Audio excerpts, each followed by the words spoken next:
wet verbreed kan worden.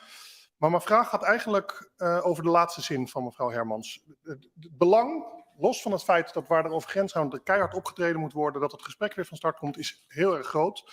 En u heeft oud-minister Veerman vanochtend in Volkskrant in het ND een voorstel gedaan tot een soort verzoeningscommissie. Niet om de doelen ter discussie te stellen, niet om de plannen aangepast te krijgen, maar wel om het gesprek weer gaande te krijgen en te normaliseren. En hij stelt ook voor dat je een onafhankelijk voorzitter moet hebben om dat gesprek weer tot stand te brengen en dus de verhoudingen weer te normaliseren. Mijn fractie denkt dat dit een heel goed idee is, maar ook cruciaal is om de verhoudingen weer te normaliseren en weer aan tafel te gaan. En ik ben benieuwd hoe de VVD-fractie daarnaar kijkt. Mevrouw Hermans. Ja, voorzitter, ik maakte daar niet voor niks een belangrijk punt van in mijn inbreng. Dat ik het verschrikkelijk vind voor al die boeren die terecht boos en bezorgd zijn, want er komt nogal wat op hen af. Boeren die ook binnen de regels van de wet demonstreren en ook weten dat in het gesprek, in de dialoog je tot oplossingen komt. Dus ik vind zo'n voorstel om dat gesprek op gang te brengen, vind ik een goed voorstel. Maar ik zeg er wel bij, de heer Heerma zei het overigens ook, de afspraken die we gemaakt hebben, het beleid, de kaders die we hebben vastgesteld, die staan wel. Het is echt gericht om aan de slag te gaan, om die gebiedsgerichte aanpak van de kant te krijgen en het gesprek met boeren, met provincies, met het kabinet en met alle betrokken organisaties op gang te brengen. De heer Heerma. En deelt de VVD-fractie ook dat dat op zo kort mogelijk termijn zou moeten gebeuren? Voorzitter, absoluut. Mevrouw Kuiken, PvdA. Voor de handeling, het is oud-minister Veerman, maar dat terzijde.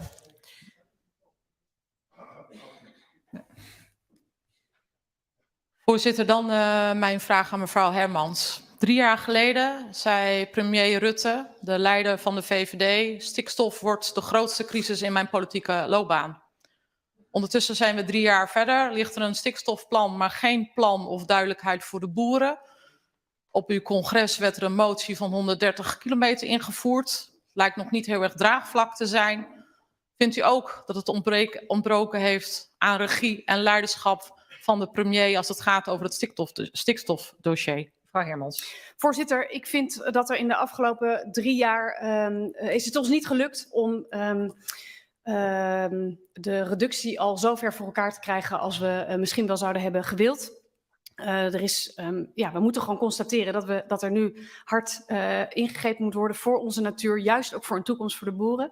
En ik ben het eens met mevrouw Kuiken als ze zegt dat het perspectief voor de boeren, wat is dan de toekomst? Wat is nou de toekomst van de landbouw, van de agrarische sector in Nederland, dat dat nog onvoldoende is en dat daar werk aan de winkel is? Mevrouw Kuiken. Ik heb geen antwoord gehad op mijn vraag. Ik stelde een simpele vraag en die was: premier Rutte, de leider van de VVD, zei 3 jaar geleden, stikstof wordt de grootste crisis in mijn politieke loopbaan. En als we dan constateren, en dat zegt mevrouw Hermans nu net zelf, er is de afgelopen jaren niets gebeurd en we hebben nog geen plan of duidelijkheid voor de boeren. Vindt u dan dat de premier voldoende regie heeft genomen in dit stikstofdossier? Voorzitter, ik zei niet dat er niets is gebeurd. Ik zei dat het nog onvoldoende snel is gegaan, of dat we nog onvoldoende resultaat hebben geboekt.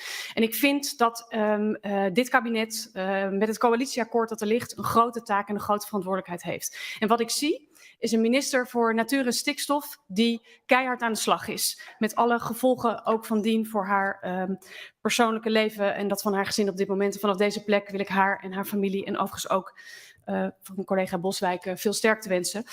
Dat is wat ik nu zie en daar concentreer ik me op. En ik vind dat we alles op alles moeten zetten om het nu voor elkaar te krijgen. Mevrouw Kuiken. Ja, ik constateer ook dat minister Van der Wal de kastanjes uit het vuur haalt en vooruitloopt in het stikstofdebat. En ik leef ook mee met de gezinnen, maar ik krijg geen antwoord op mijn vragen. En dan kan ik helaas niet anders constateren dat ook mevrouw Hermans het met mij eens is dat de premier ontbroken heeft en onzichtbaar is geweest en geen regie neemt in dit hete crisisonderwerp op dit moment. En dat vind ik met u teleurstellend. Voorzitter, in deze conclusie kan mevrouw Kuiken op geen enkele manier trekken uit de woorden die ik heb gesproken. Ik heb gezegd wat ik zie aan een kabinet dat aan de slag is. En regie en coördinatie en de leiding nemen, dat kan op heel veel manieren voor en achter de schermen. En ik zie vooral een kabinet dat nu daadkracht levert. Heer Van Haga, groep Van Haga. Ja, voorzitter, ik heb een beetje een déjà vu uit de coronatijd. Toen was de VVD ook heel hard en heel machinaal bezig met ondernemers. Hè. Je zal maar kapper zijn geweest of horeca-ondernemer of sportschoolhouder. Dan werd je vermorzeld door het apparaat. Hè. Ik heb een beetje een déjà vu over de toeslagaffaire. Je zal maar iemand zijn geweest die nu gedupeerde is. En dan werd je vermorzeld door het apparaat. En nu zien we dat 500.000 mensen die werkzaam zijn in het boerenbedrijf vermorzeld worden Vraag? op grond van iets wat geen grondslag heeft, namelijk het hele stikstofprobleem. En mijn vraag is, ik had echt gehoopt dat de VVD een greintje empathie zou tonen voor de boeren. En dat heb ik niet gehoord in het betoog Dank u wel. van mevrouw Hermans. En ik zou haar willen vragen, steun in ieder geval nog een beetje die boeren die helemaal niets meer hebben, die aan het einde van hun Latijn zijn. En dat had ik graag in het betoog teruggezien. Mevrouw Hermans. Voorzitter, ik heb mijn steun hier uitgesproken en geuit dat ik het verschrikkelijk vind voor al die boeren die terecht boos en bezorgd zijn. Want er komt nogal wat op hen af. Boeren die binnen de grenzen van de wet demonstreren. Boeren die het gesprek aan willen gaan om zo tot een oplossing te komen. Maar die nu onterecht in een hoek worden gezet door de verschrikkelijke gebeurtenissen van de afgelopen dagen. Daar is voor die groep boeren die welwillend is, die boos en bezorgd is, ik herhaal het nogmaals, maar die het gesprek aan wil gaan. En die gewoon binnen de regels van de wet demonstreert. Voor die boeren sta ik hier. Dank u wel. Dan gaan we Ja, luisteren. tot slot, die boeren die zich hebben opgehangen, die hebben helemaal geen wet overtreden. En ik hoor nu de VVD voor het eerst sinds jaren weer pleiten voor strengere straffen. En dat gaat dan over boeren die ten einde raad zijn. Die boeren die zich ophangen zijn ook ten einde raad. En ik heb nog steeds geen greintje empathie gehoord. Dank u wel. Voorzitter, door op deze manier met dit soort woorden dit debat te voeren, komen we echt geen stap verder en zijn we ook geen steun voor die boeren die het ongelooflijk zwaar hebben. En die mogelijk ook naar dit debat kijken of meeluisteren. En ook hun afkeer en afschuw hebben uitgesproken, sommigen op televisie. Misschien ook wel met risico dat zij ook bedreigd worden. Sommigen in de mail en de sms en de app naar allemaal mensen waarschijnlijk hier in de zaal. Voor die boeren die zien dat er iets moet gebeuren, die het wel ongelooflijk heftig vinden wat er op hen afkomt, maar die gewoon het gesprek aan willen gaan met kabinet, met provincies, met iedereen met wie we dit samen deze klus moeten klaren. Voor die boeren sta ik hier en spreek ik mijn steun uit. Mevrouw Van der Plas, BBB.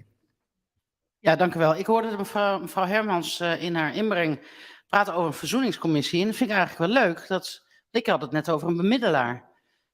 Dus kennelijk liggen wij op één lijn. Ik heb in mijn inbreng gevraagd aan de minister-president of het iets is om een bemiddelaar in te stellen tussen boeren en ministeries. Ik denk dat dat heel verstandig is om het, nou ja, goed, net als wij de Kamervoorzitter hebben die de vechtende honden af en toe uit elkaar moet halen. En dus ik hoorde bij mevrouw Hermans iets over de verzoeningscommissie. Dat is eigenlijk ook een bemiddelaar. Dus dan zou ik zeggen van proberen we daar dan samen mee op te trekken. En misschien wil mevrouw Hermans wel met mij optrekken om te kijken hoe we dat dan vorm gaan geven. Zo'n bemiddelaar en een verzoeningscommissie. Mevrouw Hermans. Voorzitter, ik gaf antwoord op de vraag van de heer Heerma, die refereerde aan een voorstel van oud-minister Veerman. Om een gesprek gericht inderdaad op verzoening, om weer met elkaar in gesprek te komen, in dialoog te gaan, om aan de slag te gaan.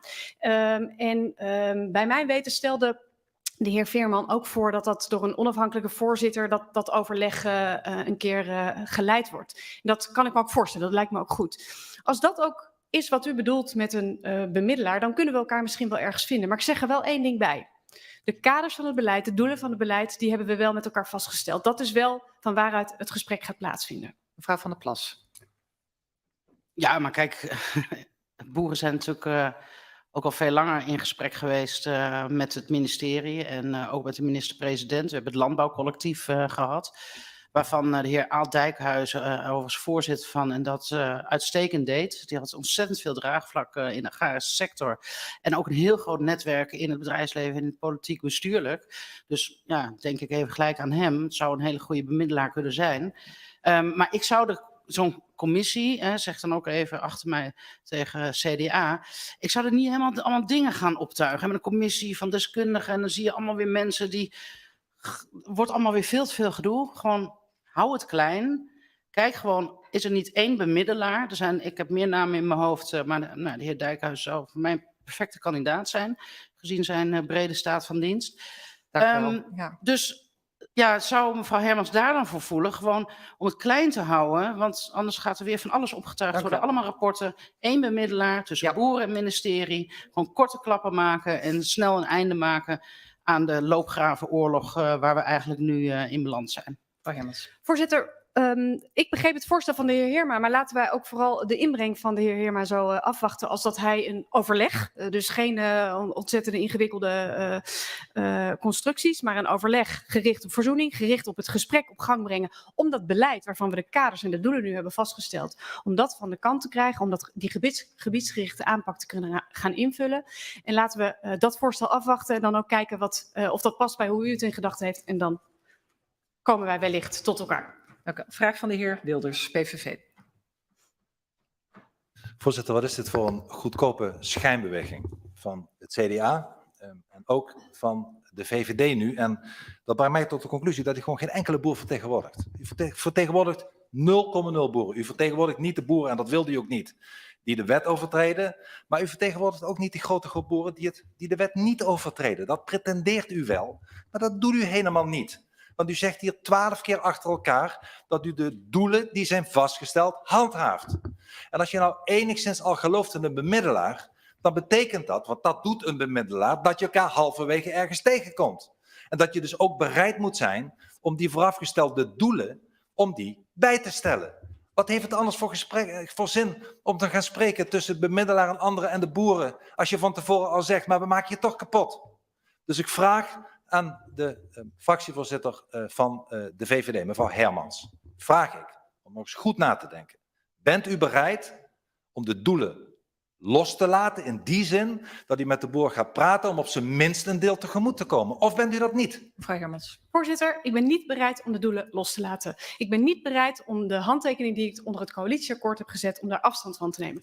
Waar ik wel toe bereid ben, is om alles op alles te zetten, om dat gesprek, om die dialoog op een goede en een fatsoenlijke manier tot stand te brengen. En daar heeft de politiek, daar heeft het kabinet ook een grote en een belangrijke verantwoordelijkheid in. En dan komt ook het gesprek aan de orde over de richtinggevende doelen die op het kaartje zijn, het beruchte kaartje zijn, hoe noem je dat, opgeschreven. Dat zal allemaal onderdeel van het gesprek zijn. Hoe gaat dat nou een plek krijgen in die gebiedsgerichte aanpak? Dat is het overleg, dat is het verzoeningsoverleg, zoals ik het van de heer Heerma begreep en waar ik mij in kan vinden. De heer Wilders. Ja, voorzitter, het is geen verzoeningsoverleg, het is gewoon een vernietigingsoverleg. Dat is wat u gaat doen. U gaat een vernietigingsoverleg in. Want u zegt tegen de boeren, je moet weg, je bedrijf moet weg, je moet kapot. En daar wil ik best met je over praten, zodat we hopelijk elkaar nog tot verzoening komen. Maar dat is geen verzoeningsgesprek. Dat is niet bewegen. U zegt hier, en u herhaalt het nu op mijn interruptie, de doelen staan vast. En die doelen zorgen ervoor, die idiote stikstofdoelen van D66 en dit kabinet, zorgen ervoor dat de helft van de boeren dadelijk weg moet. Dus nogmaals, mevrouw Hermans, via u mevrouw de voorzitter, u vertegenwoordigt 0 van de boeren. En ik hoop ook dat de boeren er niet in stinken. Ze zijn gelukkig slim genoeg dat ze mijn advies niet nodig hebben. Maar ga niet in overleg met het CDA of met de bemiddelaar of met u, als je uiteindelijk de doelen vasthoudt en gewoon de mensen kapot wil maken. U houdt ze voor de gek en dan moet u zich kapot voor schamen. Voorzitter, en dit is precies het probleem van het debat waar we in zitten. Dat de boeren weg moeten. Voorzitter, dit is precies waar het fout gaat. Op deze manier komen er komen de verkeerde beelden, komen de verkeerde aannames in het debat terecht. En ik wil juist dat gesprek. Ik wil juist dat gesprek met boeren en boerenorganisaties om dit soort waanzinnige, idiote beelden weg te nemen. De heer Van der Staaij, SGP.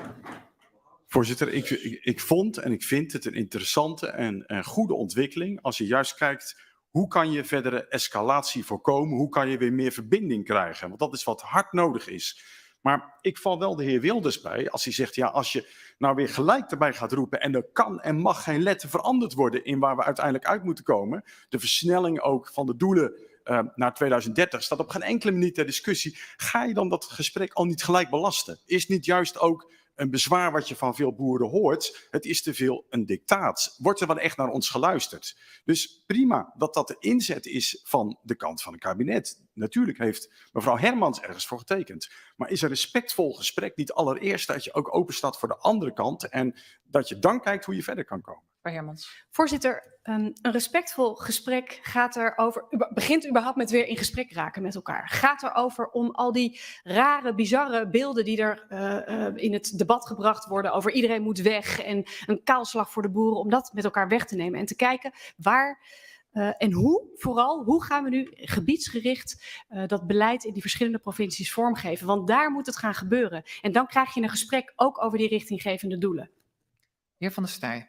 Maar mijn punt is, als je zegt, laat nou even ook een aantal één of meer verstandige personen ook kijken hoe je hier die kloof kan dichten, dan is het dan niet wijs om dat weer niet van allerlei voorwaarden vooraf te voorzien, die allemaal weer conflictstof kunnen opleveren. Moet je gewoon dan niet zeggen, we zien allemaal het probleem wat hier aan de orde is, de maatschappelijke onrust die er ook is, ook bij goedwillende boeren die zich op geen enkele manier schuldig maken aan strafbare feiten.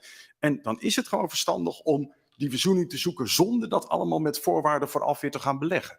Mevrouw Hermans. Voorzitter, het allerbelangrijkste vind ik dat er gewoon weer een gesprek gaat plaatsvinden, want dat vindt op dit moment niet plaats. En in dat gesprek moet het ook gaan over de toekomst en over het perspectief. En ik zei daar net al over, dat is nog onvoldoende, dat is nog onvoldoende duidelijk. En ik denk juist dat zo'n gesprek daar ook bij kan helpen. De heer Heerma, CDA. Ja, voorzitter, die gebiedsgerichte processen die bieden heel veel ruimte, ook op provinciaal niveau, over het hoe dit allemaal in te vullen. En er zijn hier te veel partijen in het parlement die het beeld willen oproepen alsof het hele landschap, het hele platteland leeggeveegd worden en willen elke poging tot verzoening, tot een gesprek om zaken te normaliseren, willen ze kapot maken door die beelden op te roepen die niet kloppen. De koning heeft zich er deze week over uitgesproken. Oud-minister Veerman heeft een heel goede suggestie gedaan om juist tot een normaal gesprek te komen. En inmiddels zie je tal van boeren zich ook in kranten uitspreken, waar ze een frustratie uitspreken voor partijen die hier bewust het beeld oproepen wat niet klopt en daardoor elk normaal gesprek frustreren. Dus laten we zo'n verzoeningscommissie nou gewoon de kans geven in plaats van alles hier kapot proberen te maken. Volgens mij was dat geen vraag aan u, mevrouw Hermans, maar een oproep. Ik dank u zeer. Dan geef ik het woord aan de heer Paternotte, D66.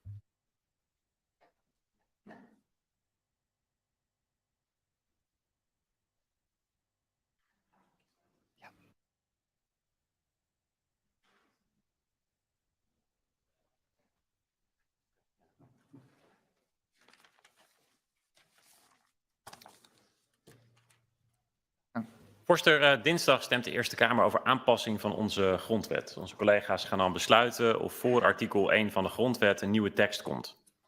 De grondwet waarborgt de grondrechten en de democratische rechtsstaat. Einde citaat. Een nieuw begin dus voor onze grondwet. Die past bij een hele oude traditie, want sinds 1848 zijn we een parlementaire democratie. Sindsdien worden we geregeerd door wetten en niet door willekeur of de grootste mond of de grootste machine.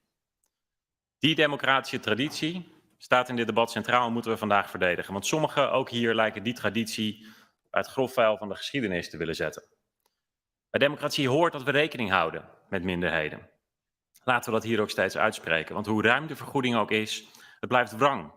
Als je vanwege het algemene belang je bedrijf moet veranderen, verplaatsen of zelfs opgeven. Die emoties moeten de ruimte hebben en daarom mag je in ons land altijd demonstreren.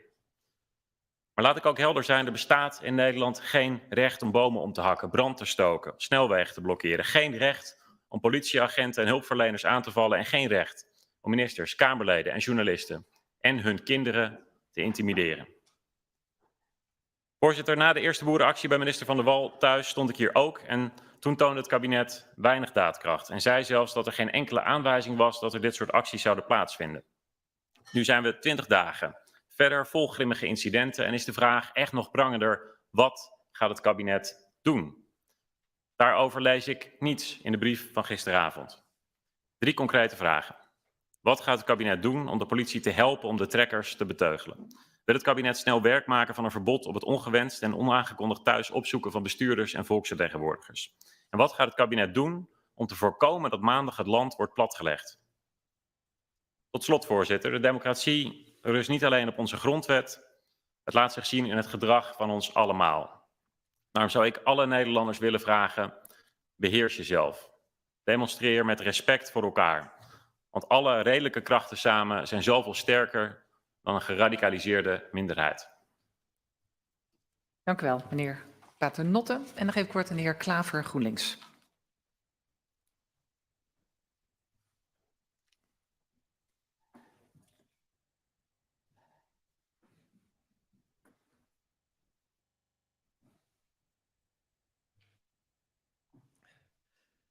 Voorzitter, dank. Vorige week hebben we 12 uur gedebatteerd over stikstofbeleid. Het was een heftig debat.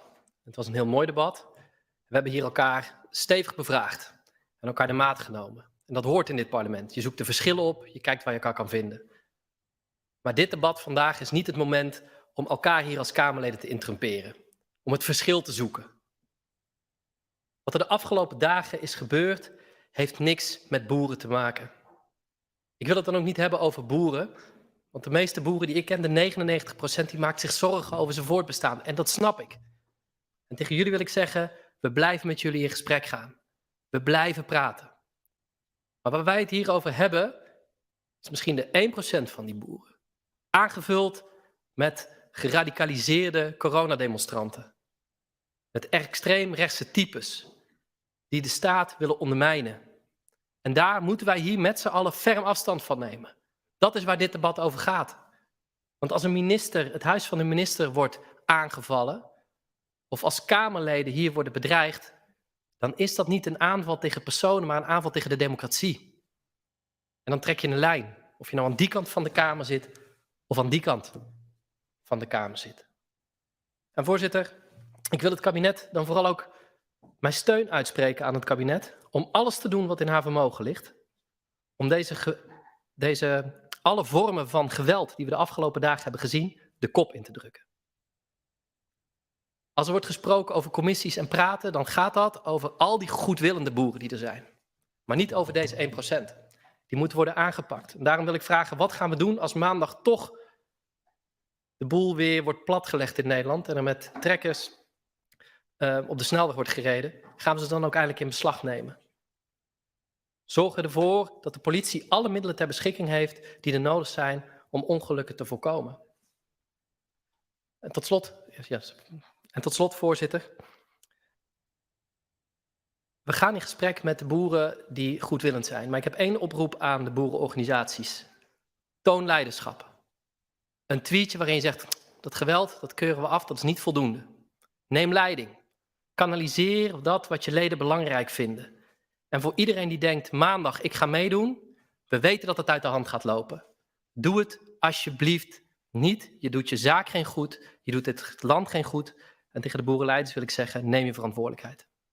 Dank u wel. Ik wil het aantal interrupties beperken. U heeft er al echt meer gehad, dus ik wil echt geen interrupties meer bij u toestaan.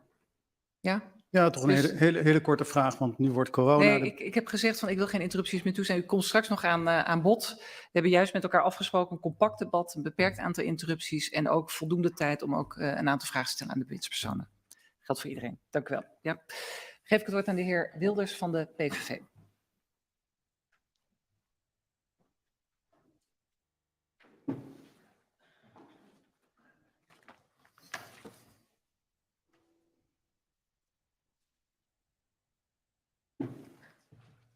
Mevrouw de voorzitter, Nederlanders zijn woest, want ons land wordt helemaal kapot gemaakt. Onze boeren worden gesloopt. Ons land wordt volgepropt met asielzoekers. Het kabinet laat miljoenen mensen met een lege portemonnee stikken. Er is een woningcrisis, een energiecrisis. Vind je het gek dat mensen massaal boos worden? Het broeit overal. De staat van Nederland is als een vulkaan die op uitbarsten staat. En we kunnen hier iedere dag debatteren over excessen, maar zolang het wanbeleid van Rutte en van Kaag niet ophoudt, zal de woede alleen maar erger worden. Voorzitter, de PVV steunt de boeren door dik en dun. Hun leed is ondraaglijk. Er plegen boeren zelfmoord, voorzitter. En toch houdt 99% van de boeren zich keurig aan de regels. Maar een kleine groep doet dat niet. En tegen hen zeg ik, blijf weg bij politici thuis. Laat hun gezinnen met rust. Laat de politie en de hulpverleners met rust. Hou je aan de wet. Stop met intimideren en stop met bedreigen. En geloof me, voorzitter, ik weet waar ik het over heb. Voorzitter, het is opvallend dat enkele links-liberale partijen eerder deze week over elkaar heen buitelden om de eerste te zijn om dit debat aan te vragen. En dat was natuurlijk omdat het om boeren gaat. Want ze zijn in geen velden of wegen te bekennen en zwijgen als het graf, als de extremisten van Extinction Rebellion, Antifa, Aquasi, rovende asielzoekers, criminele straatterroristen hun terreur over Nederland uitstrooien. En ik noem dat linkse hypocrisie. Voorzitter, mijn oproep aan het kabinet is als volgt. Pak degenen die de wet overtreden aan. Maar stop met dat onzinnige stikstofbeleid. Laat onze boeren alsjeblieft boeren. En tegen premier Rutte zeg ik, mensen worden woedend door uw wanbeleid. En dat beleid van u wordt alleen maar erger en de woede van de mensen wordt alleen maar erger als u die vernietigende politieke agenda van D66 blijft uitvoeren. Stop daarmee. Dank u wel. Dank u wel, meneer Wilders. En dan geef ik woord aan de heer Van Haga, groep Van Haga.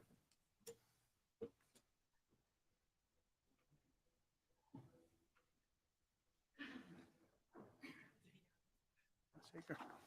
Het woord is aan de heer Van Haga.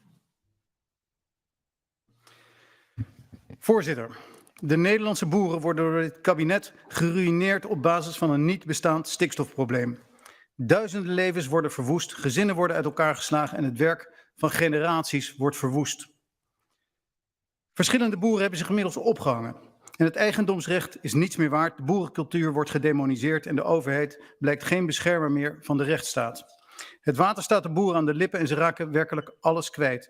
En de grote onrust en het onbegrip van onze boeren is dan ook logisch, want als je niets meer te verliezen hebt, ben je tot alles in staat. BVNL staat achter onze boeren en BVNL staat voor het recht om te demonstreren. En natuurlijk moet dit binnen de grenzen van de wet en geweld en intimidatie keuren wij ook af. Is de premier het met BVNL eens dat de snelste de-escalatie is om te stoppen met deze onnodige stikstofplannen en onze boeren niet gedwongen uit te kopen, maar ze juist te bedanken voor het feit dat ze elke dag keihard werken om ons eten te verzorgen? Voorzitter, het gerucht gaat dat de boeren gaan stoppen met het leveren van ons voedsel. Kan de premier aangeven wat zijn noodplan is als dit gebeurt? En tot slot zou ik aan de premier willen vragen hoe hij zelf zou reageren als zijn hele bestaan zou worden afgepakt. Dank u wel, voorzitter. Dank u wel, meneer Van Haga. En dan geef ik... Ja? Nee, schijnbeweging. Dan geef ik het woord aan de heer Asserkan van Denk.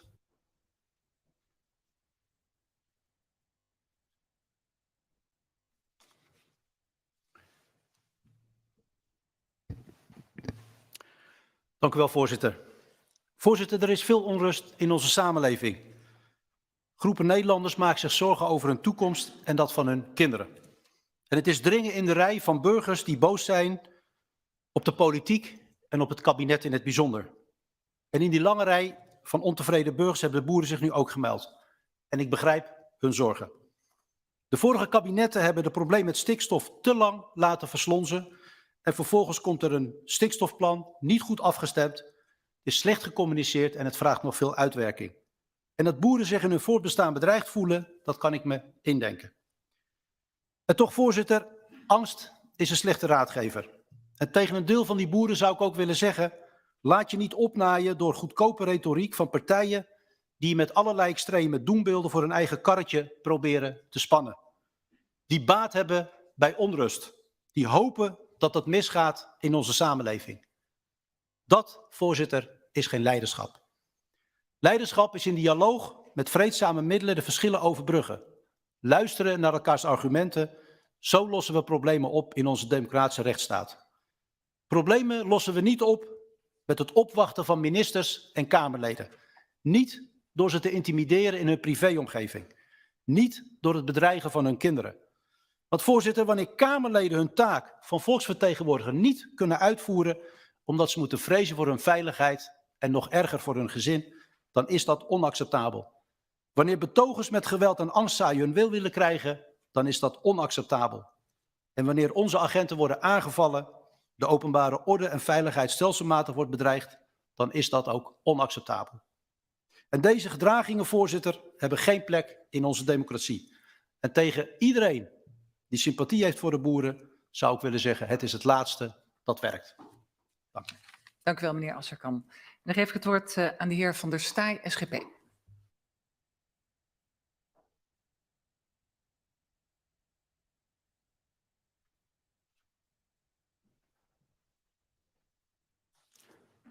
Mevrouw de voorzitter, de stikstofplannen hebben veel losgemaakt. Je merkt het in gesprekken, in ontmoetingen. De zorgen en emoties zitten diep bij boeren en hun gezinnen. Het is de stapeling van regels die op het boerenerf neerdalen, zonder perspectief en verdienmodel. Dat komt hard aan, dat raakt diep, dat maakt moedeloos. Opgekropte frustratie, niet van 1 jaar, maar van jaren. En mijn vraag aan de minister-president is, herkent u dit? En wat gaat het kabinet doen om de verbinding te herstellen? Is het kabinet bereid de handschoen op te pakken van oud-minister Veerman, om te kijken naar zo'n commissie van Wijs of van goede diensten, om die kloof tussen Den Haag en de boeren te overbruggen? Mevrouw de voorzitter, er is in Nederland veel ruimte om alles wat je hart bezwaart kenbaar te maken. Gelukkig maar. Dat hoort bij een rechtsstaat. Laat echter glashelder zijn, ministers en Kamerleden thuis opzoeken, politieauto's vernielen, snelwegen blokkeren, dat gaat over de schreef, dat is onaanvaardbaar. Met radicalisering belanden we in de chaos en jaag je bovendien de samenleving tegen je in het harnas. Een kleine groep relschoppers bederft het dan voor de rest. Ik zeg er wel bij, zeker niet alle boeren zijn relschoppers en zeker niet alle relschoppers zijn boeren. Burgemeesters, politiemensen en alle anderen die een taak hebben in het handhaven van de openbare orde zijn geroepen de grenzen van de rechtsstaat te bewaken. Verstandig, gezaghebbend. Dat vertrouwen wij me graag toe. En ik zeg ook petje af voor al die mensen die daar ook op goede manier mee bezig zijn. Mijn 2 vragen aan de minister van Justitie zijn: hebben zij voldoende, dus ook de lokale driehoek, voldoende ruimte om ook eigen afwegingen te maken? En 2, lopen zij tegen knelpunten aan die vanuit Den Haag om een oplossing vragen? Dank u wel. Dank u wel. En dan geef ik woord aan mevrouw Marijnissen, SP.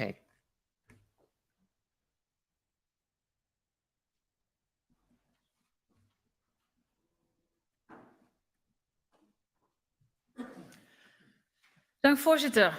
Demonstreren mag in ons land, maar wel altijd binnen de regels van de wet. En natuurlijk nooit met geweld of het intimideren van mensen. Wat we de laatste dagen hebben gezien gaat veel te ver.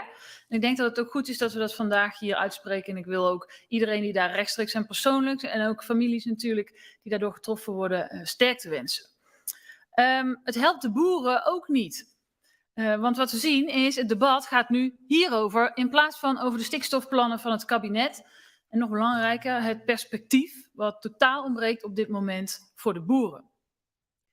Graag wil ik ook mijn sterkte en medeleven uitspreken aan onze mensen die werken in de veiligheidsdiensten, de politiemensen, ook hun families die te maken hebben met het geweld. En ik zou aan het kabinet willen vragen hoe zij daar nu naar kijken. Ook in het licht van de aangekondigde acties, als je dat al zo wil noemen, voor de komende periode. Maar hebben onze veiligheidsmensen of onze veiligheidsdiensten en onze politiemensen nu op dit moment voldoende middelen? Hoe kijkt het kabinet daarnaar? Wat is er nodig? We weten allemaal, daar is hier ook onder andere door ons heel vaak over gedebatteerd, maar we weten dat er grote tekorten zijn en er is heel veel te doen. Zijn we goed genoeg voorbereid en wat heeft onze politie daarin nog nodig?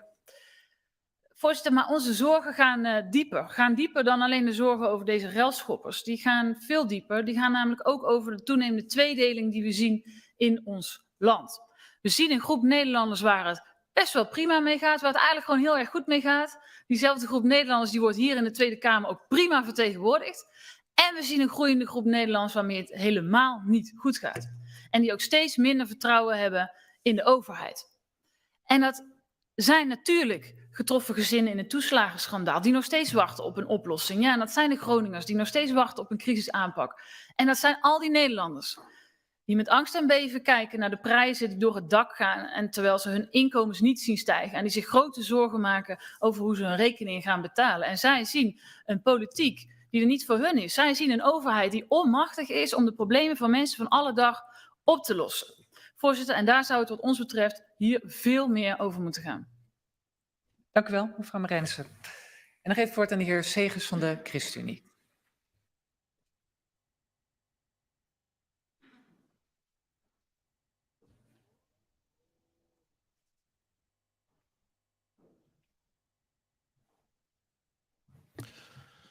Mevrouw de voorzitter, boeren die met een grote hamer politieauto's te lijf gaan. Boerenactivisten die bij collega's en bij bewindslieden thuis op bezoek gaan. Het is ver over de schreef. We zien een polarisatie die soms beklemmend is.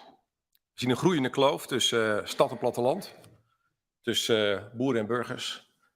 En die kloof moet kleiner. Woord van dank aan de politie die orde handhaaft, die de wet hoog houdt en die de openbare orde beschermt. Maar ook een woord aan dank aan boeren, aan voorlieden van landbouworganisaties die oproepen tot kalmte en duidelijk maken dat iedereen zich aan de wet moet houden. Ook activisten, ook boeren. Maar er zijn ook veel boeren, en die spreek ik, die zeggen ik keur dit niet goed, maar. Het zijn de maarzeggers. En achter dat maar zit heel veel onzekerheid. Soms ook wanhoop. En dat is begrijpelijk, als er heel veel op het spel staat. Je levenswerk, het levenswerk van je vader, van je moeder, van je grootouders. Maar soms is het ook onterecht. En dat zijn inderdaad die spookbeelden, dat zijn angstbeelden die gewoon niet waar zijn. Maar mijn vraag aan het kabinet is dan wel om ook aan zelfreflectie te doen. Dat moeten wij allemaal doen. Hoe gecommuniceerd is. Het stikstofprobleem is een probleem van de natuur, is een probleem van onze levensstijl, is een manier van leven waarmee wij ver over ecologische grenzen heen gaan, is een levensstijl van ons allemaal. Het is een probleem van ons allemaal en het is nu gepercipieerd als een boerenprobleem. Hoe nu verder? Van verschillende kanten, en collega Heerma was de eerste, is de suggestie gedaan van oud-minister Veerman om te kijken hoe we die kloof tussen stad en platteland, tussen boer en burger kleiner kunnen maken. Hoe er weer wederzijds respect kan ontstaan, hoe er weer nieuw contact kan ontstaan en nieuw overleg. En ik vind het een goede suggestie en ik zou het kabinet willen vragen om die suggestie serieus te nemen en te zoeken naar manieren om het gesprek, wat zo broodnodig is, opnieuw te starten. Ik dank u wel. Dank u wel, meneer Segers. Een vraag, excuus, van mevrouw Kuiken, PvdA.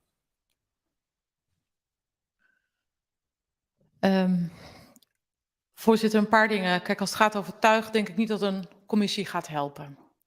Als het helpt, die 99% van de boeren, om die te helpen om duidelijkheid en een plan, kan ik dat steunen. En gelijktijdig heb ik er wel wat moeite mee, omdat ik denk, ja, we hebben een minister van Landbouw die eigenlijk een plan en duidelijkheid had moeten hebben.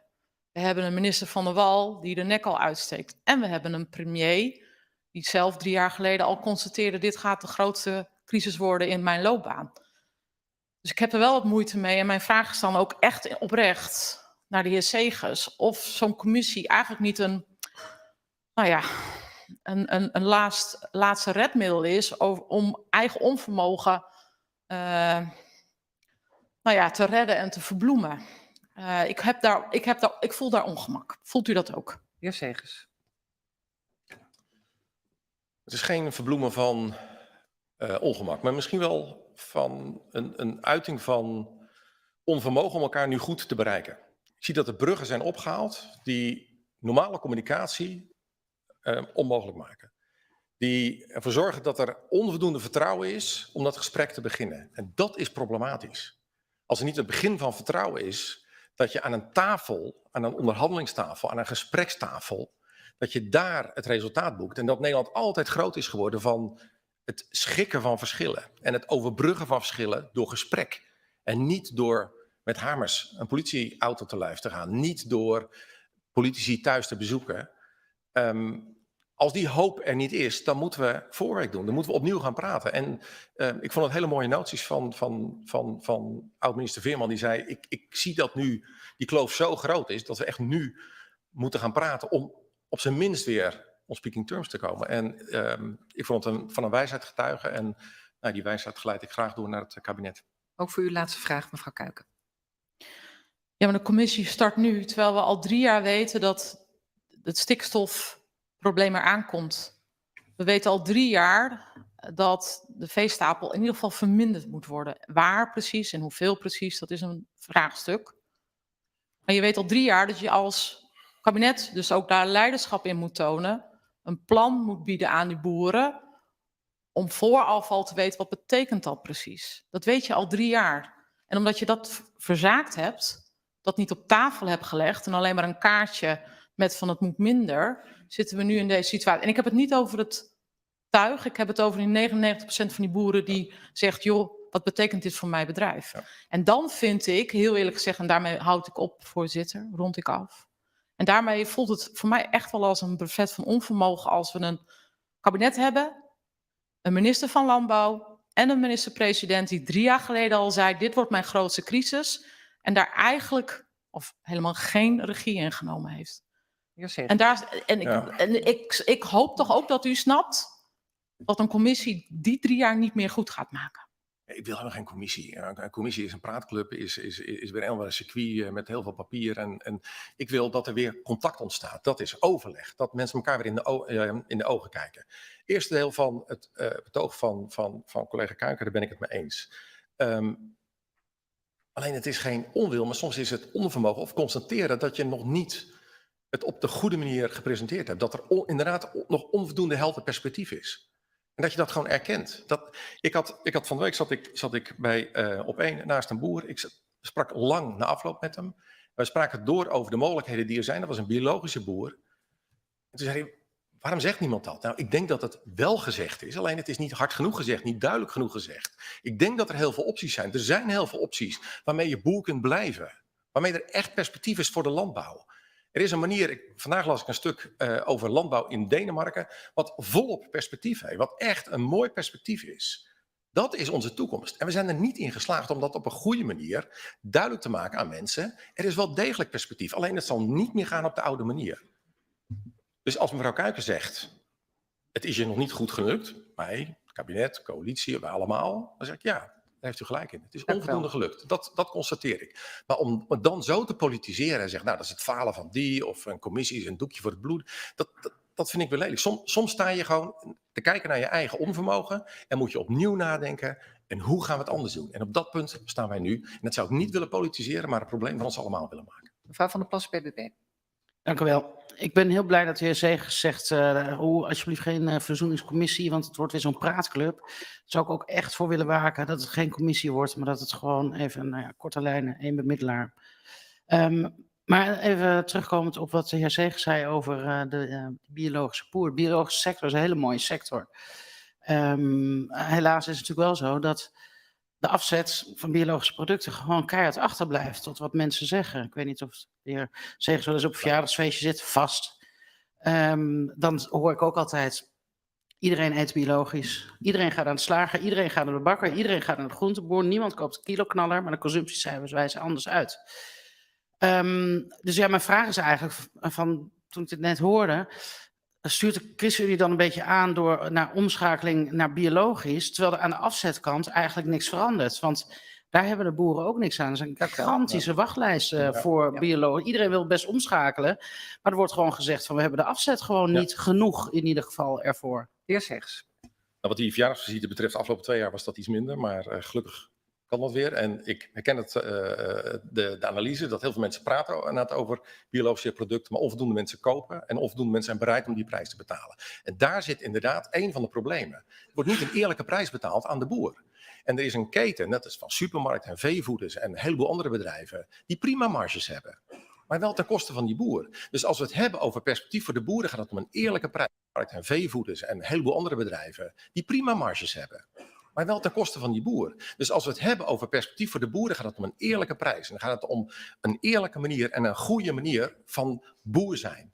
En dan moet er heel veel veranderen. En dat kan op een biologische manier, dat kan ook op een andere manier. Dat kan op een natuurinclusieve manier. Dat kan met weidebeheer, dat kan met landschapbeheer, waar een goede vergoeding tegenover staat.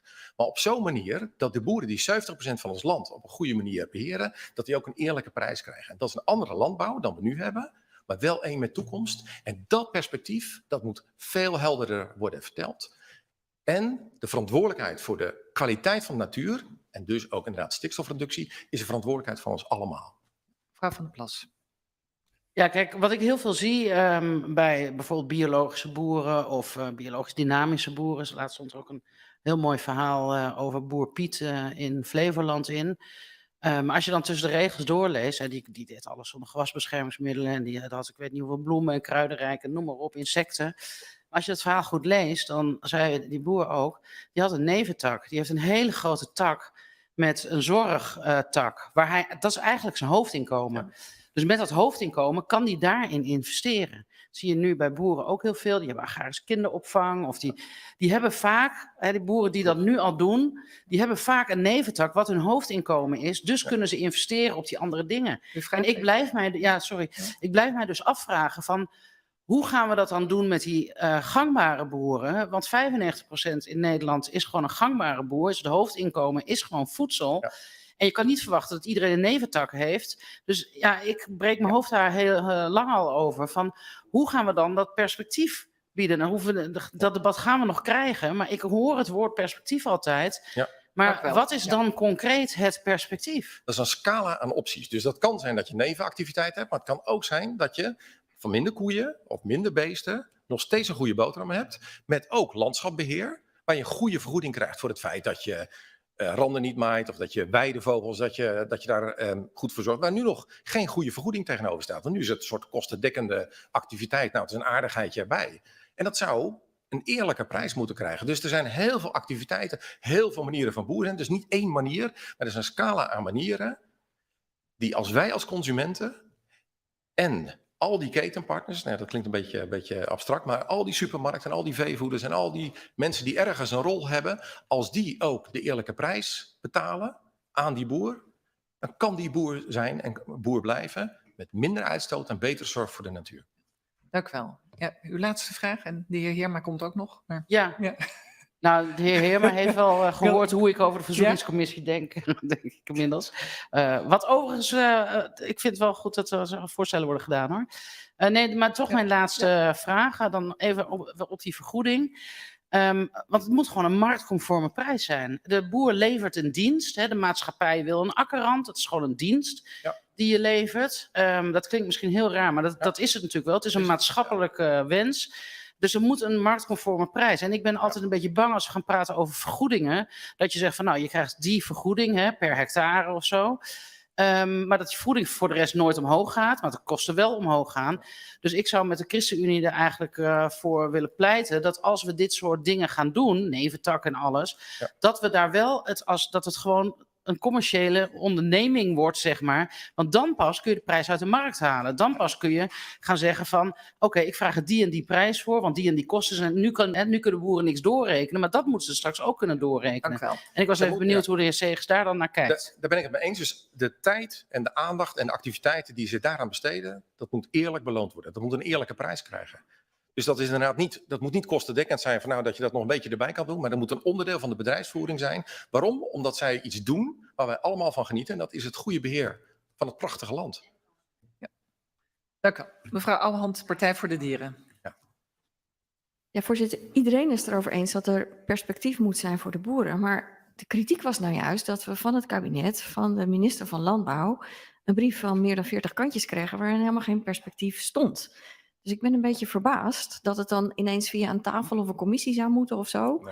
Nee. En ik denk dat het belangrijk is om wel even van de ChristenUnie-fractie dan te weten, staan de afspraken die nu gemaakt zijn?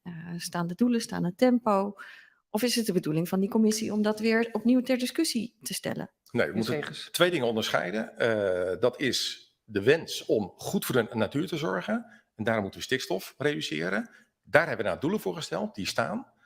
Daar is een omschakeling voor nodig. Daar is een omslag nodig naar kringlooplandbouw, naar een manier van boer zijn die minder belastend is voor de natuur. Dat is de omslag die we maken. Nu hebben we een maatschappelijke crisis waarin mensen elkaar niet meer bereiken, waarin er een grote kloof is en waar Veerman in een mooie reflectie zegt, hoe kunnen we in vredesnaam die mensen weer bij elkaar krijgen en ervoor zorgen dat ze elkaar in de ogen kijken en elkaar weer een beetje gaan vertrouwen en weer gaan praten met elkaar. En dat is het begin van elke samenwerking. En van samenwerking is dit land groot geworden. Dank u wel. De heer Paternotte, D66. Nee? Dan wil ik u bedanken, meneer Segers. En dan geef ik het woord aan de heer Dassen van Volt.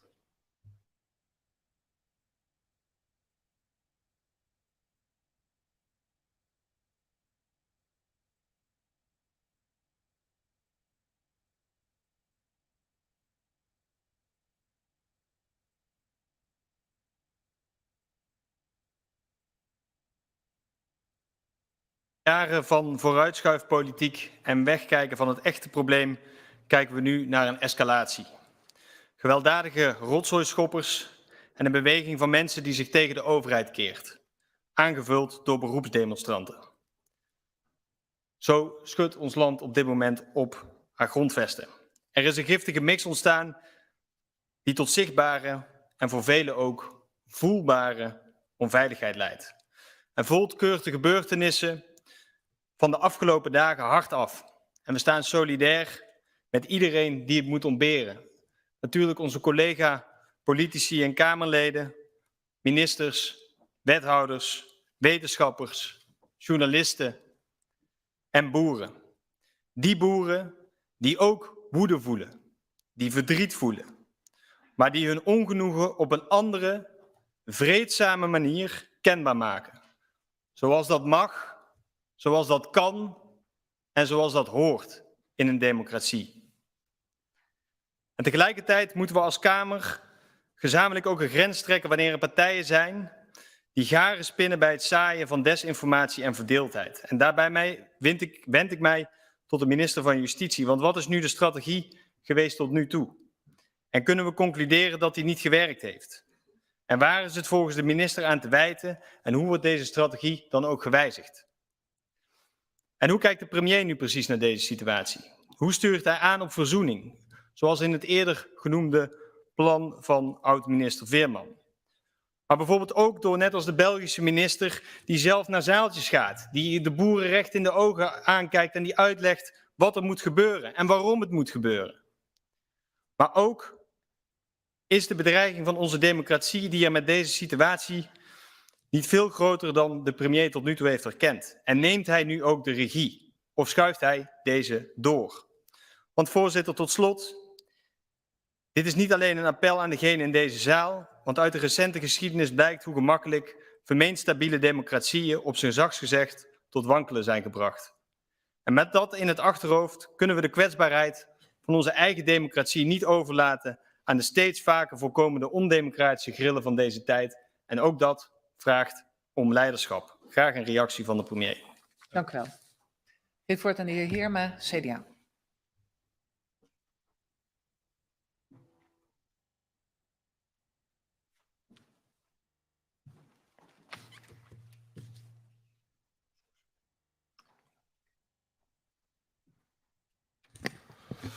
Dank u, voorzitter. Boeren die hulpverleners belagen, de politie aanvallen of bewindspersonen of volksvertegenwoordigers, onze collega's, intimideren. Stop ermee. Op dit soort acties past maar één antwoord en dat is het strafrecht. Want niemand staat boven de wet. De escalatie van protest naar geweld moet stoppen. Dit is ook wat de meerderheid van de boeren vinden. En die snappen de emoties van de actievoerders, maar tegelijkertijd beseffen ze dat maatregelen nodig zijn. Zo'n boer is Erik Kleijsen. Die staat vandaag in het Nederlands Dagblad. En die zegt over de manier waarop er nu actie gevoerd wordt dat het niemand helpt. Maar hij stoort zich ook aan de polarisatie in de politiek en aan partijen die misbruik maken van de terechte zorgen van boerengezinnen. Ook in het Nederlands Dagblad en in de Volkskrant doet oud-minister Veerman vandaag een oproep om partijen aan tafel te brengen. Om escalatie verder te voorkomen en de loopgraven te doorbreken. Hij gebruikt hierbij verschillende benamingen. Een verzoeningscommissie, een crisiscomité. Maar los van die benaming lijkt het mijn fractie een goed idee. En ik ben blij om te zien dat heel veel partijen dit in het debat ook aanhalen. De doelen staan niet ter discussie, dat zegt Veerman ook.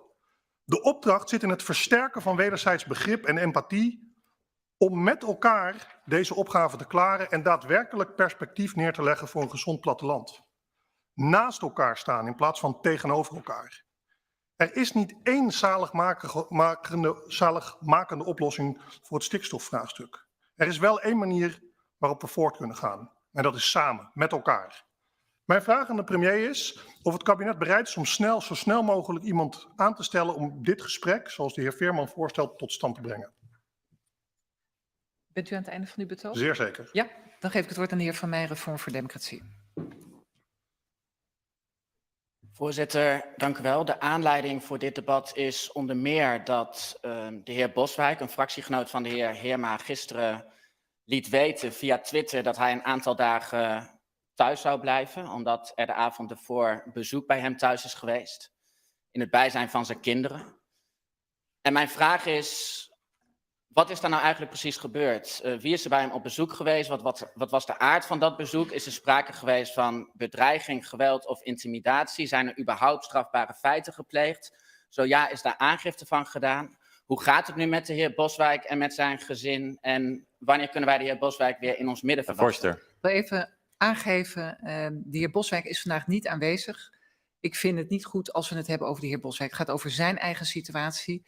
Dus het is natuurlijk aan de heer Heerma om daarop te reageren. Maar ik wil zelf als voorzitter zeggen dat we volgens mij met elkaar ook hebben afgesproken als mensen niet aanwezig zijn om het daar niet over te hebben. En zeker niet over de privésituatie van iemand. Meneer Van Meijeren. Heel kort reageren? Ja. Het gaat mij absoluut niet om de persoon van de heer Boswijk in dit geval. Die verwijt ik ook niet. Maar het gaat om de aanleiding van dit debat.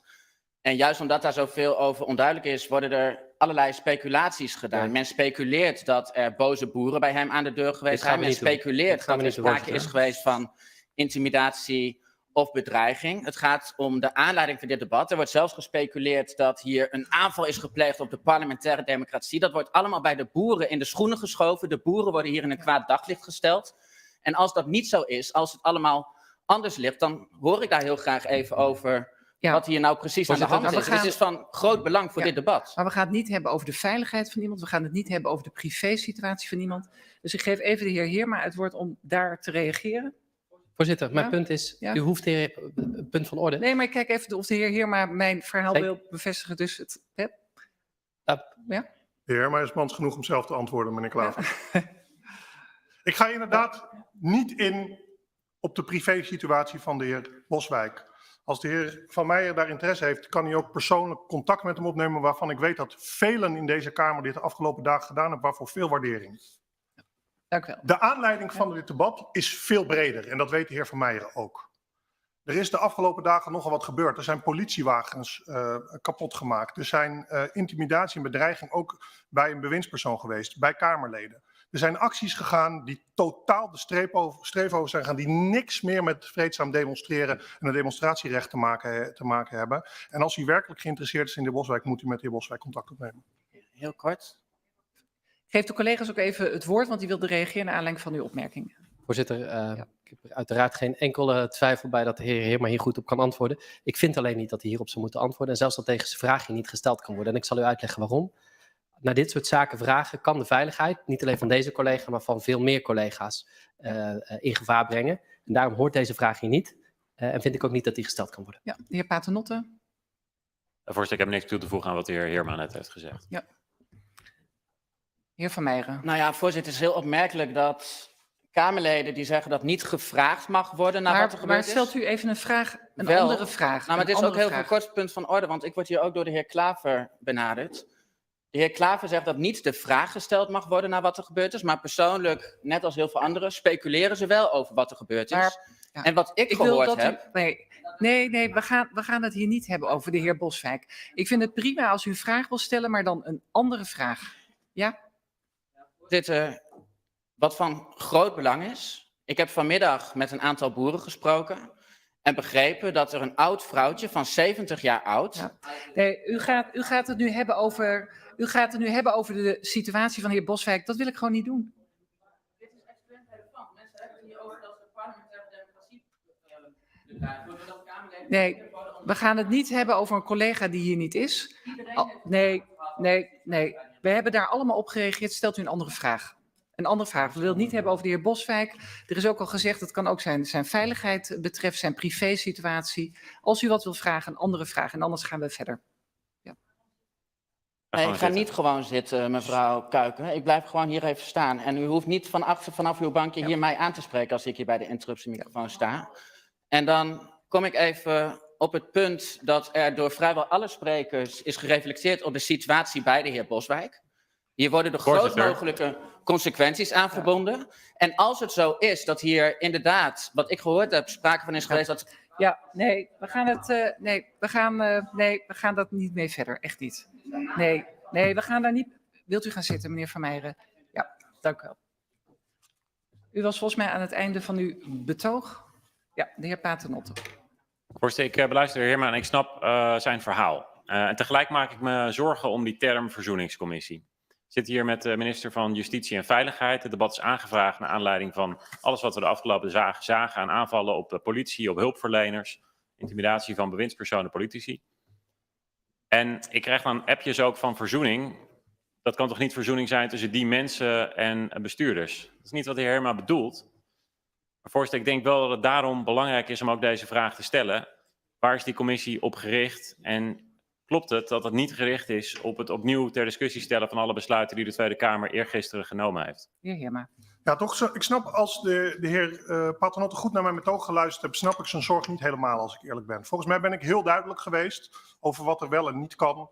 En wat er op moet gebeuren op het moment dat bij demonstraties dat die de grens overgaan van wetteloosheid, geweld, intimidatie, bedreiging.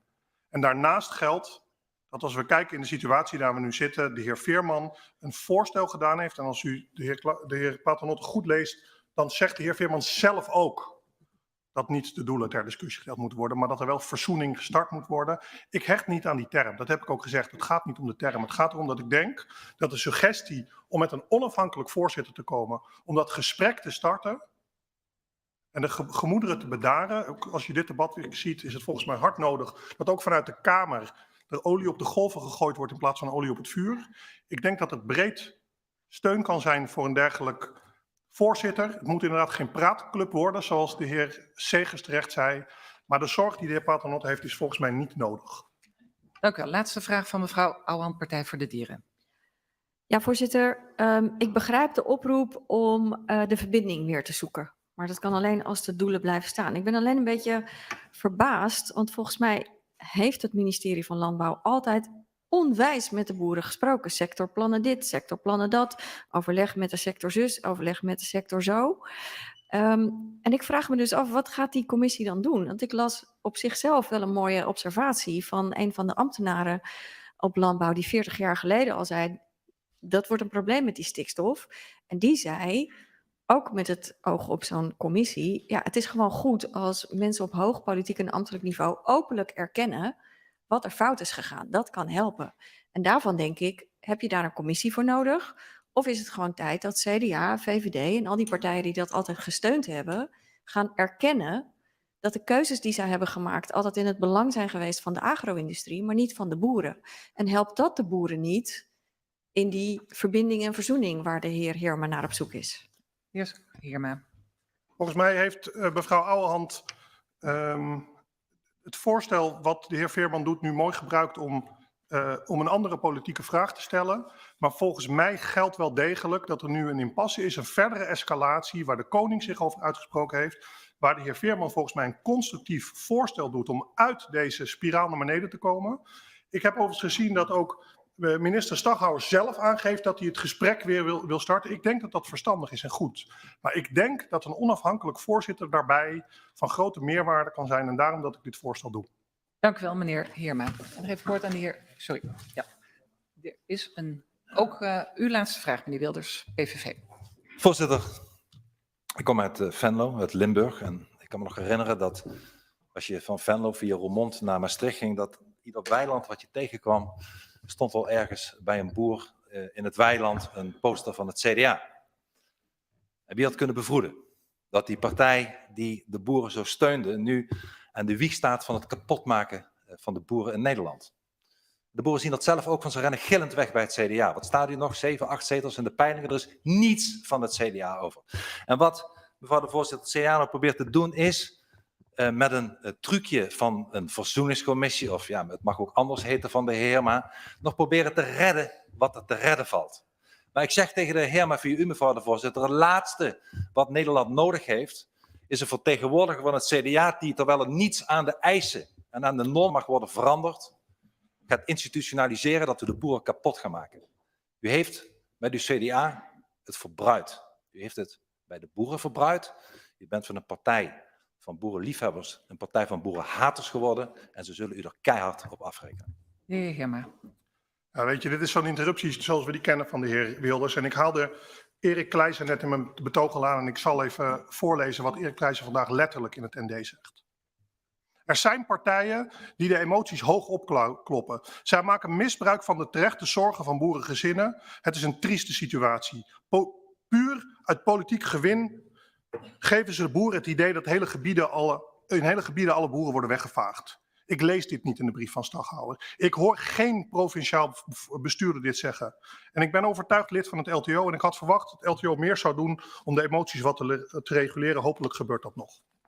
Dank u wel. Nog even woord aan de heer Eppink, ja 21.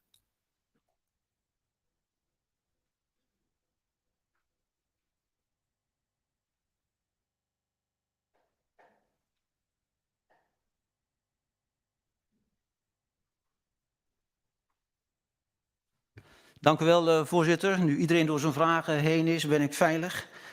Voorzitter, veel boeren zijn terecht ontevreden. Zij demonstreren met oprechte gevoelens en terechte kritiek. Dat wordt hier in Den Haag vaak verkeerd begrepen en steeds minder. De kloof tussen Randstad en regio ontpopt zich tot een open wond dwars door het land. Ja, 21 bekritiseert echter degenen die veel te ver gaan. Doe dat niet. Demonstreer niet bij politici thuis, maar doe dat op een andere plek in overleg met de politie. Wanneer dierenactivisten jullie thuis komen opzoeken, wat soms gebeurt, vinden jullie dat ook vreselijk. We roepen iedereen op zich aan de wet te houden. Ten slotte een oproep aan de premier. U bent veel in het buitenland, maar er is ook nog een binnenland. Uw eigen land is in staat van oproer. U moet dit dossier naar u toe trekken, want nu zitten 2 beginnende ministers ermee. Tot nu toe heeft u gezegd, de stikstofplannen moeten, het kan niet anders. Dat klinkt wel erg afstandelijk, voorzitter. Leiderschap begint bij inlevingsvermogen en dat mis ik. Dit stikstofplan is niet gewoon een plan. Het beslist over het lot van vele boeren en het hele platteland. Maar premier, uw politiek leiderschap ontbreekt. Uw moreel leiderschap ook. Terwijl dit land verbrokkelt onder uw voeten, bent u onzichtbaar.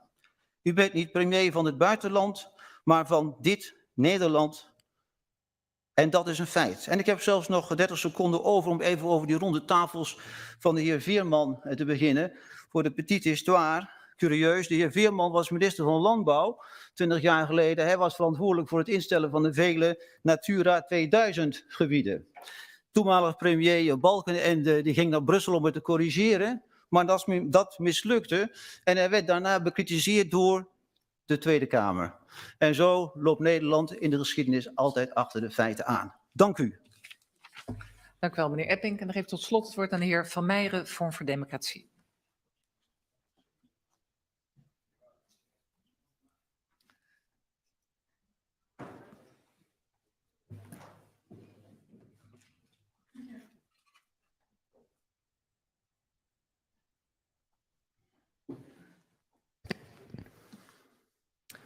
De onteigeningsplannen van het kabinet zijn een regelrechte oorlogsverklaring van het kabinet aan de agrarische sector. Onder valse voorwendselen worden boeren beroofd van hun grond, worden eeuwenoude boerenbedrijven gesloopt en worden boerenfamilies totaal verwoest. Het is vreselijk om te zien dat meerdere boeren inmiddels zo tot wanhoop zijn gedreven dat zij zich genoodzaakt voelen om hardere actie te voeren, om hun noodkreet gehoord te laten worden. Forum voor Democratie heeft altijd opgeroepen tot vreedzaam verzet en zal dat ook blijven doen. Al is het maar omdat ik ervan overtuigd ben dat geweldloos verzet, dat tegelijkertijd natuurlijk ook massaal, militant en krachtig mag zijn, het sterkste wapen is dat we hebben om onze tegenstanders te verslaan. Toch zal ik de opstootjes die we de afgelopen dagen hebben gezien niet zonder meer veroordelen. Het zou moreel onverantwoord zijn om dat te doen zonder tegelijkertijd de schaamteloze aanval op de boeren te veroordelen. Ik citeer Martin Luther King. Hij zei, rellen zijn de taal van mensen die niet gehoord worden. En de boeren zijn niet gehoord. Niet toen zij de noodklok luidden, niet toen zij op het ministerie het gesprek aangingen en niet toen zij met vele tienduizenden demonstreerden tegen het onrecht dat hen wordt aangedaan. Ze zijn volstrekt genegeerd, gedemoniseerd en worden nu bevochten. Deelt de minister-president mijn zorgen dat als hij doorgaat met de onteigeningsplannen, er onvermijdelijk een opstand uitbreekt die de opstootjes die we tot nu toe hebben gezien volledig zal doen verbleken? Het is een logisch en voorzienbaar gevolg van de laffe aanval die op de boeren is ingezet. En daarom, voorzitter, eindig ik met een oproep aan het kabinet. Stop de onrechtmatige onteigeningsplannen. Stop de verwoesting van mensenlevens. Niet alleen voor de boeren, maar voor heel Nederland. Dank u wel. Interruptie van de heer Klaver, GroenLinks. Voorzitter, ik wil dit debat moeten we gebruiken om het wij zo groot mogelijk te maken. En om één lijn te trekken. Ik had gehoopt dat Forum daar ook in mee zou doen. U heeft het nu over opstootjes. En die gaat u niet zonder meer veroordelen. Het slaan met een grote hamer op een politiebus, is dat een opstootje? Heer Van Meijeren. Nou ja, voorzitter, vergeleken met al het geweld dat uit GroenLinkshoek is voortgekomen, van krakersrellen tot moorden op politici, is dit inderdaad een opstootje dat onderdeel is van een massaal, grotendeels vreedzaam en liefdevol verzet vanuit de boerengroeperingen. En dat als er een keer een paar jongeren een keer een klap geven tegen een politiewagen, in één keer de heer Klaver vooraan staat om hier een spoeddebat aan te vragen en oh, wat is het allemaal vreselijk, dan vind ik dat een vorm van selectieve verontwaardiging. Want als we vanuit linksextremistische hoek het meest afschuwelijke geweld zien, dan blijft het vanuit GroenLinks muisstil. De heer Klaver. Voorzitter, veel woorden, veel terugschreeuwen naar mij. Dat is prima. Maar wat u nu hier werkelijk beweert, het slaan met een grote sloophamer tegen politiebussen, een os wegzetten als een opstootje, het bestormen van het huis van de minister waar verdorie haar gezin binnen zit, is een opstootje. We mogen met elkaar over alles van mening verschillen, maar we zouden allemaal pal moeten staan voor het verdedigen van de democratie. En ik weet dat Forum een geschiedenis heeft waarin ze dat niet doet en die geschiedenis juist wil aanvallen. Maar u zou hier moeten staan naast de collega's en niet tegenover ons. Hoe haalt u het in uw hoofd om te zeggen een opstootje, een gezin aanvallen, politieagenten aanvallen? Dat is onacceptabel. En dat ondermijnt ook de boodschap van de boeren. En u zou er goed aan doen, ik wil u daar nogmaals de kans toe geven, verwerp het. De heer Van Meijeren. Nou ja, voorzitter, zoals ik al aangaf, roept Forum voor Democratie altijd op tot vreedzaam verzet. En vind ik het afschuwelijk om te zien dat er boeren zijn die geen enkele andere uitweg meer zagen om nog gehoord te worden. Helaas komt het voor mij ook niet als een verrassing. Die boeren dreigen zelf thuis te worden opgezocht. En dan niet door mensen die een praatje willen maken, maar door mensen die hun grond af willen pakken, hun bedrijven van ze willen kapot maken, waardoor hele boerenfamilies kapot gemaakt worden. Ja, dan is het natuurlijk vreselijk alsnog dat dit hier en daar ook tot niet vreedzaam verzet kan leiden. Daar heb ik ook over gezegd dat ik dat veroordeel, maar niet zonder dat ik tegelijkertijd die vreselijke aanval die op de agrarische sector wordt uitgevoerd veroordeel. Want dat zou moreel onverantwoord zijn. Voorzitter, tot slot. De protesten die we hebben gezien, het excessieve geweld, komt helemaal niet van boeren. Dat zijn misschien een aantal geradicaliseerde boeren. Dat zijn de anti-corona-demonstranten. Het is extreem rechts en het is een giftige cocktail die de democratie aanvallen. Die zeggen, als we niet onze zin krijgen, dan gebruiken we geweld om onze zin door te drammen. Voorzitter, wat ik hier hoor, zou ik willen betitelen als staatsgevaarlijk. Stop hiermee. Dit is niet goed. U bent onderdeel van dit huis. U bent onderdeel van deze democratie. Het is een eer om Kamerlid te mogen zijn. En ik vind dat de wijze waarop u nu spreekt over opstootjes, over wat het opzoeken van de minister thuis doet, dat doet afbreuk aan het ambt wat u hier vervult. Stop hiermee en roep ook al die mensen op die naar u luisteren, in plaats van een pyromaan te spelen, want die kans heeft u nu. U speelt tot nu toe een pyromaan, u probeert het op te stoken. U heeft ook de kans om de gemoederen te doen bedaren en tegen al die mensen te zeggen, ga maandag niet met uw trekker de snelweg op. Doe het niet. Val geen politieagenten aan. Hou het rustig. Maar nu praat u het goed en dat neem ik u kwalijk. Nee, voorzitter, het is een vals frame dat ik geweld wanneer dan ook goed zou praten. Dat is onjuist. Ik heb gezegd, wij roepen op tot vreedzaam verzet. En ik vind het natuurlijk vreselijk wat er gebeurd is, maar ik ben heel blij dat er tot nu toe geen doden of gewonden zijn gevallen en dat het tot nu toe beperkt is gebleven tot wat materiële schade. En daarbij heb ik ook aangegeven dat dit het logische gevolg is van de wijze waarop boeren in het nauw worden gedreven. En iemand die dat niet ziet in deze Kamer, die is totaal blind voor wat er zich afspeelt in de samenleving. Die woede en frustratie en wanhoop, die zit bij onze boeren op dit moment ongelooflijk diep. En ik wil juist dat de rust terugkeert. En daarom roep ik het kabinet juist op om te stoppen met de leugens, met het onder valse voorwendselen hardwerkende Nederlanders te beroven van hun levenswerk, van hun bestaan, van alles dat ze hebben opgebouwd. Want dat zal ertoe leiden dat de rust terugkeert. En als deze misdadige plannen worden doorgezet, dan heb ik maar één boodschap. You ain't seen nothing yet. Meneer Van Meijeren, ik wil u aanspreken. U heeft het over misdadig beleid en dat betekent dus dat u indirect ook zegt dat de bewindspersonen ook misdadig zijn. En Het is maar geen misdadig. Daar wil ik u echt op aanspreken. Daar wil ik u echt op aanspreken. Diefstal van de grond van onze boeren. Zo beschouw ik het. Ja. Ik denk dat we dit nu moeten stoppen. Volgens mij is de heer Van Meijeren lang genoeg aan het woord geweest. Volgens mij heeft u over en weer dingen uitgesproken. Laten we dit stoppen. Ja? Volgens mij helpt dit het debat ook niet. Dank u wel, meneer Van Meijeren. De bewindspersonen hebben aangegeven dat ze ongeveer 20 minuten nodig te hebben om zich voor te bereiden. Ik schors de vergadering tot 10:05.